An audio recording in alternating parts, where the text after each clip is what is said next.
catch me howling at the moon. What's up, guys, and welcome back to Park Pros.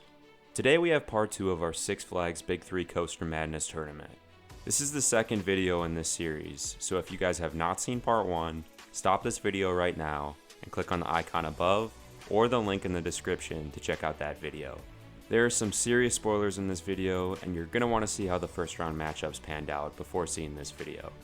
Alright, with the spoiler crowd out of the way, let's move on to check out our updated bracket. In our first video, we cut down the field of 15 Six Flags parks into our Elite 8. Today we see the debut of the 1 seed, Six Flags Magic Mountain, who received a first round bye for being the most attended park in the chain. The other parks that won their first round matchups to advance to the Elite 8 were Fiesta, Texas, Six Flags Mexico, Over Texas, Great Adventure, New England, Great America, and Over Georgia. Without further delay, let's get right into our Elite 8 matchups. In our first matchup in the Reed-Anderson region, we see the debut of 1 seed Six Flags Magic Mountain. They're up against the only park to pull up a first round upset, 9 seed Six Flags Fiesta, Texas. The top seeded park out of Valencia has a Big 3 lineup of Twisted Colossus, a Mobius RMC Hybrid, X2, an Aero 4D coaster, and Tatsu, a B&M Flyer. They're up against the Big 3 out of San Antonio, which is Iron Rattler, an RMC Hybrid coaster, Wonder Woman, an RMC Single Rail, and Superman Krypton coaster, a B&M Floorless coaster. Let's break down this matchup. For Magic Mountain, you have a very good RMC Hybrid in Twisted Colossus, which I rode for the first time this January and was a pretty big fan of. Then it's X2, an unbelievable 4D coaster that provides a ride experience unlike anything else you can find in the United States. Then in the third slot you have Tatsu, the tallest B&M flying coaster in the world, and truly an iconic and picturesque coaster. I'm sure you all knew coming into this tournament that Magic Mountain was going to be one of the favorites, considering they have the most roller coasters of any park in the entire world. But this lineup really is fantastic. And the scary part is, there's probably 3 other coasters at their park that you can make an argument for over Tatsu in that third spot. They have the unique and intensity factor in X2, a high-tiered RMC in Twisted Colossus, and what is probably a top 10 overall B&M in the entire world. This Fiesta Texas lineup definitely isn't a pushover though. Their RMC duo at the top put them past Discovery Kingdom in round 1, and both Iron Rattler and Wonder Woman are coasters that are on par with the rides in Magic Mountain's lineup. Let's compare these two Big 3s. We'll start by stacking up the two RMC hybrid coasters together since they're the same model. I have an unpopular opinion in that I rank Iron Rattler higher than Twisted Colossus in my rankings. I might get a lot of hate for that in the comments, but I think Iron Rattler has a much better drop, better trains, and a few better moments of insane ejector. If Twisted Colossus's dueling feature worked consistently, I think it might have the edge over IRAT, but for now, I definitely prefer Iron Rattler, giving Fiesta Texas an early lead in this one. Then we can go ahead and compare the two B&Ms. It's not really a very close matchup between Superman and Tatsu. While I love Superman's layout and how it utilizes the quarry wall, Tatsu is an incredibly intense ride and has the ideal setting for a flying coaster. Magic Mountain gets the edge there. The wildcard matchup here is between X2 and Wonder Woman. Both are elite coasters in the Six Flags chain. X2 is a completely disorienting and breathtaking experience, while Wonder Woman is incredibly fast-paced and flies through its elements in a blink of an eye. Both of these coasters are highly regarded in the coaster community, although I think that Wonder Woman is probably more universally loved than X2 is. The winner of this matchup and the first team moving on to the Final Four is the 1 seed, Magic Mountain. Although I gave IRAT the slight advantage over Twisted Colossus in the Battle of the Hybrids, Magic Mountain won handedly in the other 2 matchups. Tatsu is all around a much better B&M than Superman, and while other people may disagree with my opinion here, X2 is a top 5 overall coaster for me, and I'm not as high on the single rail coasters. Going into this, I honestly thought that Fiesta Texas had a Final Four worthy Big 3, as that top 2 is one of the best in this tournament. Unfortunately for them though, they ran into the juggernaut 1 seed Magic Mountain, who right now looks like the park to beat in this tournament.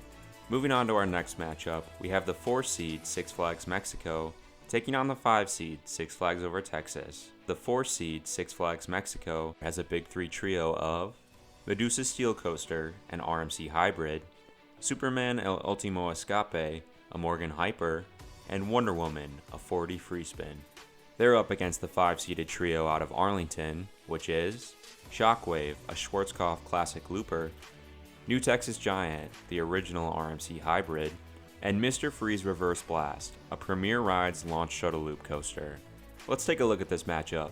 We talked last video about Six Flags Mexico's solid top two of Medusa Steel Coaster, a very good RMC, and Superman, an underrated Morgan Hyper coaster.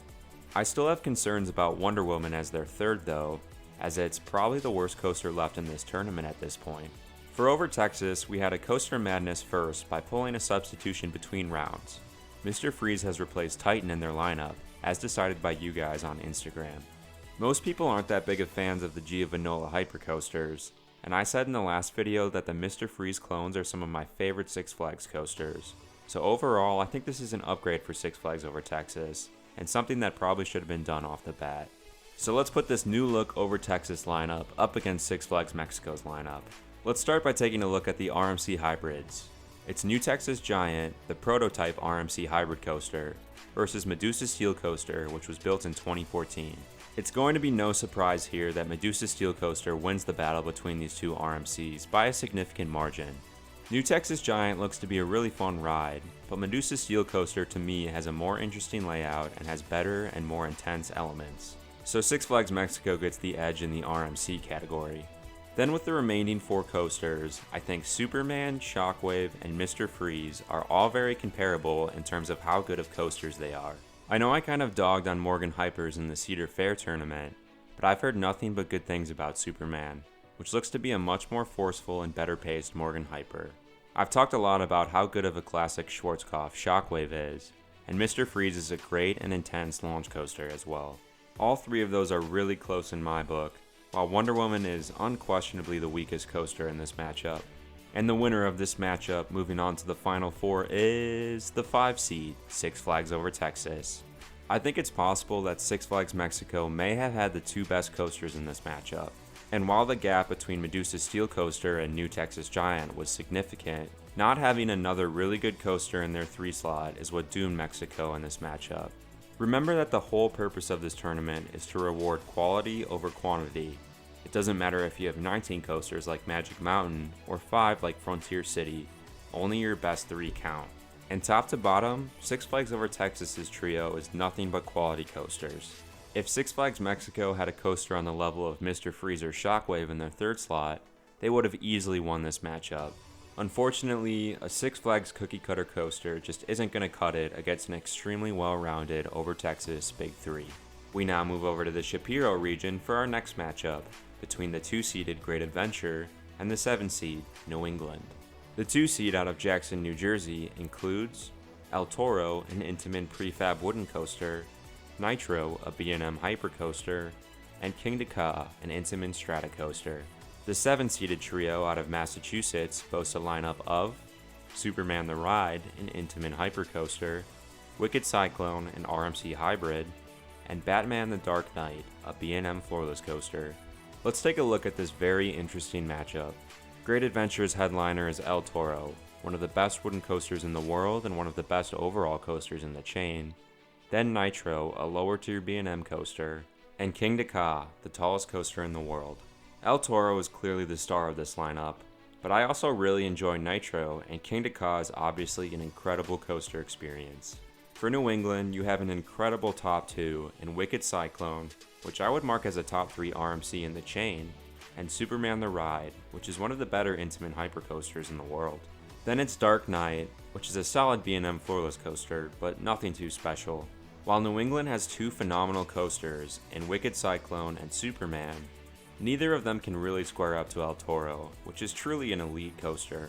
That being said, those 2 coasters are both better than Nitro and King Ka. But on the flip side of things, Nitro and King Ka are both significantly better than Batman. This one is very, very close, and probably one of the toughest decisions I've had to date, but I think I've decided a clear winner.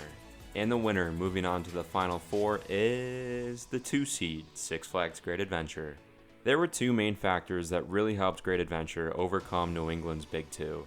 The first factor is that both El Toro and King Ka are such unique coaster experiences, with El Toro being the only intimate prefab wooden coaster in the US, and Ka being one of the 2 intimate stratas in the world. As good as Superman and Wicked Cyclone are, you can find similar experiences to them all over the country. The second deciding factor was New England's 3 spot, as both Nitro and King Ka are significantly better than the Dark Knight. Once again though, El Toro really carried Great Adventure in this matchup, and it'll continue to be a force to reckon with moving forward in this tournament. On to our final matchup of the second round, we have 3 seed Great America taking on the 6 seed Over Georgia. The trio out of Chicago has a lineup of Goliath, an RMC Topper Track wooden coaster, Raging Bull, a B&M Hypercoaster, and Max Force, an S&S launch coaster.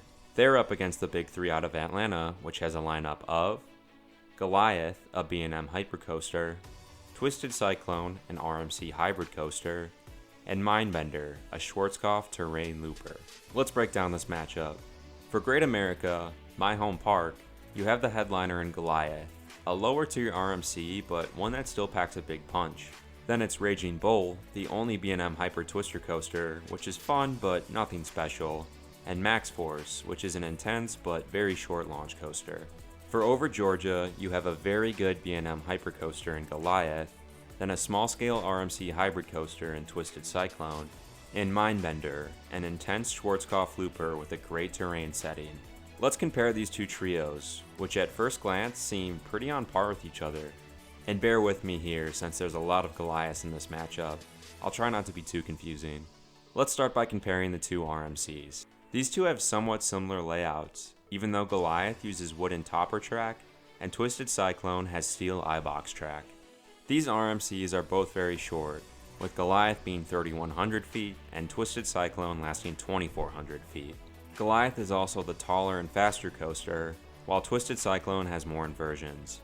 It's hard to go wrong with any RMC, but I think Goliath is the better coaster between the 2, giving Great America an early edge. Now on to the B&Ms. Goliath is my favorite B&M Hyper I've been on to date, and while Raging Bull is fun and has a few great ejector moments, it definitely doesn't match up to the pacing and layout of Goliath. Our final comparison leaves us with 2 coasters that couldn't be more different from one another. You have Max Force, the 2019 air compressed launch coaster, and Mindbender, the 1978 looping Schwarzkopf. All of the coasters in this matchup are solid in their own respect, but I think I've made up my mind on this one.